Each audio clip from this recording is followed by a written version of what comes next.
Creation को आपण मन को स्वागत। एटा मोर 10ମ एपिसोड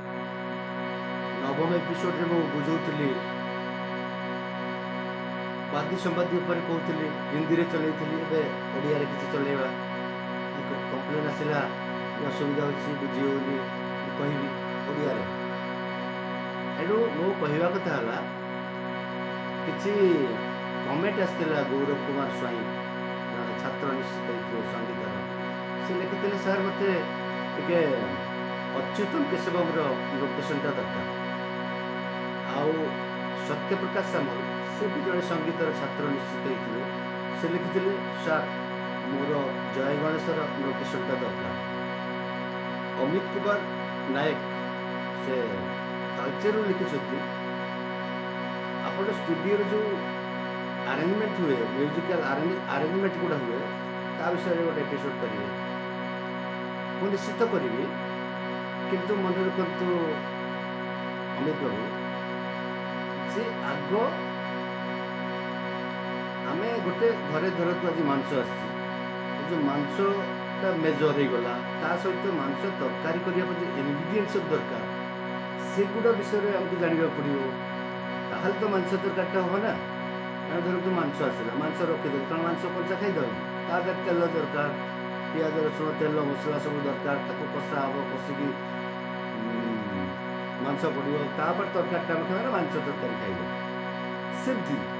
गीत मु आथर आगरू कही जे गीतटा कौन ना गीत संगीत क्या कहे सब कही स्वर छंद ताल लय वाद्य गीत सब कही कहीं कही गोटे गीत मेन जिन कौन जानते स्वर आज है प्राक्ट काली कि बेताल के बेताल अंश हो गले आनी ताल को आग लक्ष्य करेंगे मेन जिनस हूँ ताल जो नोटेशन कथा आपण मैंने कहते से नोटेशनटा कौन ना आग ताल विषय बुझे जो गीतटा आम गाँचे कि ताल अच्छे धर तो कोहरबा कि दादरा ये सब अच्छी से ताल जो ताल गाँचे गीतटा गाँचे जो ताल से ताल छंद कौन मात्रा के बारटा के चलती 500 छाड़ू छंदटा केमती होते छंद चलती ये छंदे आग तालर छंदे बार को देखिकी आमको गीतटा लिखा पड़ो गोटे गोटे कर लिखिकी ता तले स्वर दिज्व आगुरी आप ताल किसी शिखा दरकार बुझे ताल मेन कहीं ताल विषय आम जाना ना देखु जो आप रास्तार चलते कौ चलते माटी रास्ता हो जो रास्ता रास्ता चलते बसटा जाऊँगी कौटी जाऊँगी रास्तार जाऊँगी सड़क ट्रेनटा जाऊँगी कौटी जाऊँगी सी रेलवे लाइन पटरी जाऊँगी रेल लाइन जाऊँगी पानी जहाजटा कौट जाऊँगी पानी रे जाऊँगी उड़ा जहाजटा कौट जाऊँगी एयर रे जाऊँगी से गीतर गोटे जीवा जगह अच्छी ना रास्ता अच्छी ना से रास्ताटा आगे है ताल तेणु आग ताल सेक्शन मो सारी आप अपेक्षा करूँ नोटेशन आउ जो आरेंजमेंट कहले सब बुझेबी आरेंजमेंटटा पर कहबी भल कर कहबी नोटेशन पिला निश्चित मुझे देवी ये बजे हारमोनियम देखेबी गोटे गोटे कर आप उठेबे कि आगे बुझे तेज आरथर मुझे जे राग गोटे राग रे केतटा जिनस थाए थाट थाए बादी थाए संवादी थाए अनुवादी थाए विवादी भी थाए जाति थाए समय थाए युवा को आमको जाना पड़ो बर्तमान जो थाट कौन थाट माने हूँ शुणु थाट धरतु आम हिंदुस्तानी राग में 10टा थाट अच्छी 10टा थाट कौन गोटे दोहा गोटे तैयारी कर कहीदे भैया भैवी माँ का पुक तुक थाट हुए रू आउ ये करेंगे गणवे खाली भाई आ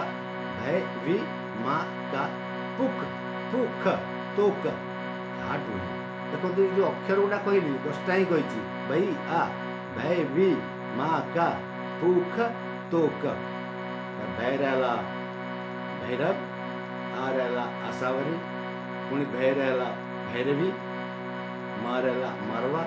का रहा काफी पू रहा पूर्वी ख रहा खुमाज तो रहा तोड़ी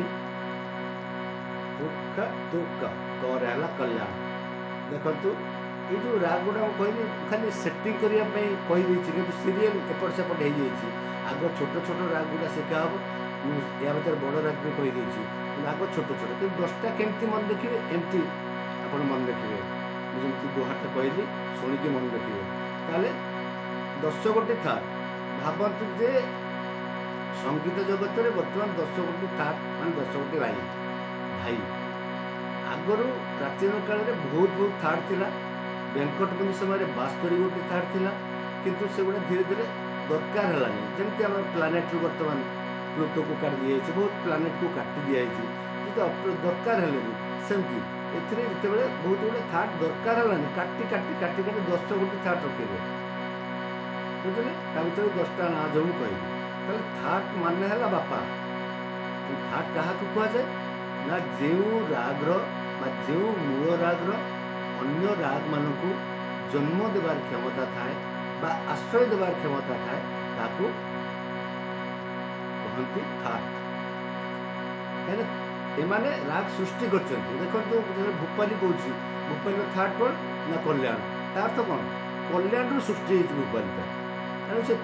बापा अनुसार रागटा जो गाइबा आम से भाई टे ये देवा पड़ो ना कहीं कल्याण राग आपंकर तीव्रमा लगुच एमती गायकी चातुर्य में देखा से राग गाइला बेले जहाँकि लगे हाँ कल्याण रु आसी से तीव्रमार छाया रखा पड़ो गोटा गायकी पर देखी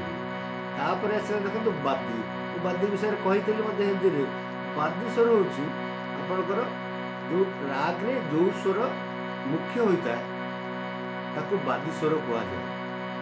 मुख्य माने जो जो स्वरटा पर राग रे बेसी यूज करा जाए जो स्वरटा को ता चलन बेसी हुए सेटा हला बादी स्वर बादी मु बुझे थी धर तो घरे बापा अच्छा माँ अच्छा पिला छुआ अच्छा धर तो बापा है बादी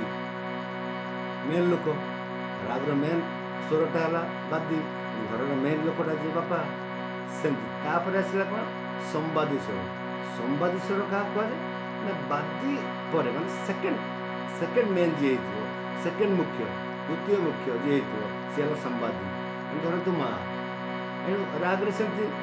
गोटे बादी थी धर भूपाली राग रे गांधार गा है बादी ता तले किए संवादी रहा किए धा सेमती घरे जमती बापा पर मुख्य है माँ सेमती राग रे मुख्य है धा जमी भूपाली राग रे संवादी तापर आपंकर आसला अनुवादी ताल देखु गोटे राग तो खाली मन रखु बादी सब राग भितर बादी स्वर गोटे थाए संवादी स्वर भी गोटे थाए केबे बादी संवादी दीटा 3टा 4टा हुए ना बादी गोटे संवादी गोटे बाकी जो स्वर गुड़िक व्यवहार हुए से अनुवादी ताल देखु भूपाली राग रे आपंकर यूज कौन आपंकर भूपाली राग रे यूज है सरे ग पा धा सा सा धा पा गा रे सा गा रे पा गा धा पा गा रे सा रे धा धा सा देखो केमती धाटा कहली धाटा केमती कहली ये स्टाइल में कहु देखो धा बेसी लगुच गा जो गीतटा गाइबी जानीपर गा धा को बेसी मुझे यूज करुपारे तापर देखो अनुवादी अनुवादी गोटे जोड़े न था गोटे राग तैयारी हुए जो मिनिमम 5टा स्वर नहीं तैयारी हुए तेणु यही राग देखु बादी और संवादी को छाड़देले जो स्वर गुड़िक व्यवहार हो स्वर अनुवादी बुझे भूपाली राग देखते बादी गोटे गला गा आ गोटे गला संवादी गला धा ताले आउ किए रही सारे गा पा धा सा सारे गा पा धा सा गा गला धा धा गला आ किए रही सारे पा अनुवादी जमी घरे बापा ना माँ बुझे ମା ନାହାନ୍ତି କି ଖୋଜିବାକୁ ଆସିଲେ ପିଲାମାନେ ଯେଉଁ ଥିବେ କହିଦେବେ ଯେ ବାପା ମା ଘରେ ନାହାନ୍ତି। ବାପା ମା ନଥିଲେ ତ ଏମାନେ କହିଲେଣି ସେମିତି ରାଗରେ ସେମିତି ବାଦି ହେଲା ଗା ଏଥିରେ ଉପରରେ ସମ୍ବାଦୀ ହେଲା ଘା ତାହେଲେ ସା ରେ ପା ହେଲା ଅନୁବାଦୀ ବୁଝିଲେ ଯେ ତା ଅର୍ଥ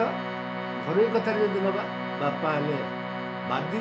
ମା ହେଲେ ସମ୍ବାଦୀ ଆଉ ପିଲା ଛୁଆମାନେ ହେଲେ ଅନୁବାଦୀ। ବିବାଦୀ କହିଲେ କ'ଣ କୁହାଯାଏ ନା ରାଗରେ ଯେଉଁ ସ୍ୱର ବ୍ୟବହାର ହୁଏ ନାହିଁ ଲାଗିଲେ ଗ୍ରାମାର ଭୁଲ ହେଇଯିବ ସେଟା ବିବାଦୀ ସ୍ୱର ମାନେ ଶତ୍ରୁ ସ୍ୱର କୁହାଯାଏ। ଦେଖନ୍ତୁ ସାରେ ଗା ପା ମା ଲଗେଇଲି କି ମା ଲଗେଇଲି କି ନି ଲାଗିଲାନି ଜାଣନ୍ତୁ ଯେ ରୂପାଲି ରାଗର ଶତ୍ରୁ ସ୍ୱର ହେଲା ବା ବିବାଦୀ ସ୍ୱର ହେଲା ମା ଆଉ ନି। ରାଗରେ ଯେଉଁ ସ୍ୱର ବର୍ଜନ କରାଯାଇଥାଏ ବା ଯେଉଁ ସ୍ୱର ୟୁଜ୍ ହୁଏ ନା ଲାଗେ ନା ଲାଗିଲେ ଏଟା ଭୁଲ ହେବ ସେ ସ୍ୱରକୁ କୁହାଯାଏ ବିବାଦୀ ସ୍ୱର। ତାପରେ ଆପଣଙ୍କର ରହିଲା ଜାତି କ'ଣ ଜାତି କହିଲେ କ'ଣ ଜାତି 3 ପ୍ରକାର। ଜାତି କାହାକୁ କୁହାଯାଏ ନା ରାଗରେ ବ୍ୟବହୃତ ସ୍ୱର ସଂଖ୍ୟାକୁ ହିଁ ଜାତି କୁହାଯାଏ। ଯେମିତି ଆମ ଜାତି ଭିତରେ ବ୍ରାହ୍ମଣ ଅଛନ୍ତି ଶୂଦ୍ର ଅଛନ୍ତି ବୈଶ୍ୟ ଅଛନ୍ତି ରାଗ ଭିତରେ ବି ଅଛି। ରାଗରେ 3ଟି ଜାତି ଅଛି 3ଟି ଗୋଟେ ହେଲା ଔଡ଼ବ ଜାତି ଗୋଟେ ହେଲା ଷାଡ଼ବ ଜାତି ଗୋଟେ ହେଲା ସମ୍ପୂର୍ଣ୍ଣ ଜାତି। ଯେଉଁ ରାଗରେ 5ଗୋଟି ସ୍ୱର ବ୍ୟବହାର ହୋଇଥାଏ ତାକୁ କୁହାଯାଏ ଔଡ଼ବ ଜାତି। ଯେଉଁ ରାଗରେ 6ଗୋଟି ସ୍ୱର ବ୍ୟବହାର ହୋଇଥାଏ ତାକୁ କୁହାଯାଏ ଷାଡ଼ବ ଜାତି। ଯେଉଁ ରାଗରେ 7କୁ 7 ସ୍ୱର ମାନେ ସାରେ ଗାମା ପାଦା ନି ବ୍ୟବହାର ହୋଇଥାଏ ତାକୁ କୁହାଯାଏ ସମ୍ପୂର୍ଣ୍ଣ ଜାତି। ତାହେଲେ ଏମିତି ଯେତେବେଳେ ରାଗ ଗାଇବି ଦେଖିବେ ବିଭିନ୍ନ ଭେରିଏସନ୍ ବିଭିନ୍ନ ଭେରାଇଟିଜ୍ର ଜାତି ଆପଣ ପାଇବେ ଗାୟନ ଶୈଳୀରେ। ତାହେଲେ ଆଜି ମୋ ଟାଇମ୍ ହେଇଗଲାଣି ଏପିସୋଡ଼ 8 ରଖୁଛି। ପରବର୍ତ୍ତୀ ଏପିସୋଡ଼ରେ ଏଇ ଚର୍ଚ୍ଚାରେ ମୁଁ ରହିବି। ନମସ୍କାର ନମସ୍କାର। ସପନ କ୍ରିଏସନ୍କୁ ଆପଣମାନଙ୍କୁ ସ୍ୱାଗତ ଏବଂ ଆପଣମାନଙ୍କୁ ଅନୁରୋଧ ଆପଣମାନେ ନିଶ୍ଚିତ ସେୟାର ଲାଇକ୍ ଆଉ ସବସ୍କ୍ରାଇବ୍ କରିବେ। ନମସ୍କାର।